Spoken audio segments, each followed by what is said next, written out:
백신 접종률이 높아지면서 확진자가 감소 추세를 보이고 있습니다.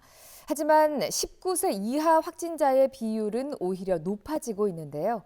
전문가들은 단계적 일상 회복이 시작되면 10대 이하의 확진자가 더 늘어날 것으로 보고 있습니다. 김상훈 기자가 보도합니다. 최근 일주일 동안 춘천에서만 6개 초중고등학교에서 코로나19 전수 검사가 진행됐습니다. 학생 확진자가 크게 늘어났기 때문입니다. 한 고등학교에서는 친구 사이인 7명이 확진됐습니다. 지난주 강원도에서 124명의 확진자가 나왔는데 37명이 19세 이하였습니다. 전체의 30%에 육박하는 수치로 한 달 전 같은 기간보다 2배 넘게 뛰었습니다. 고3 학생을 제외하고는 아직 백신 접종률이 낮아 감염이 빠르게 확산됐기 때문입니다.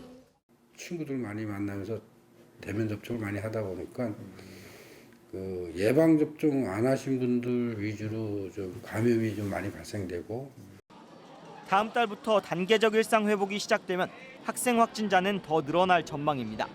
미국과 영국, 싱가포르 등 우리보다 앞서 일상 회복을 시작한 나라에서도 학생 감염이 급증하고 있습니다. 학생 감염도 해외처럼 대단히 많이 증가하죠. 미국은 4분의 1이 학생 감염이거든요. 그렇기 때문에 앞으로는 더 늘 겁니다, 분명히.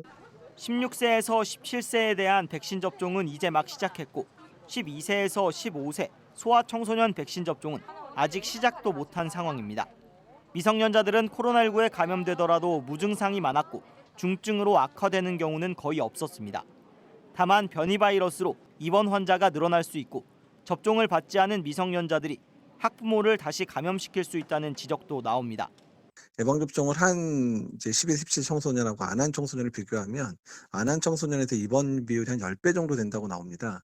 정부는 청소년을 포함한 미접종자들에게 신속한 백신 접종을 독려하고 있지만 아직까지 이상 반응에 대한 우려로 기피 현상이 적지 않습니다.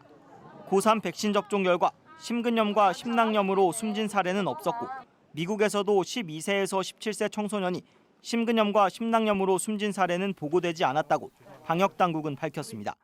MBC 뉴스 김상훈입니다.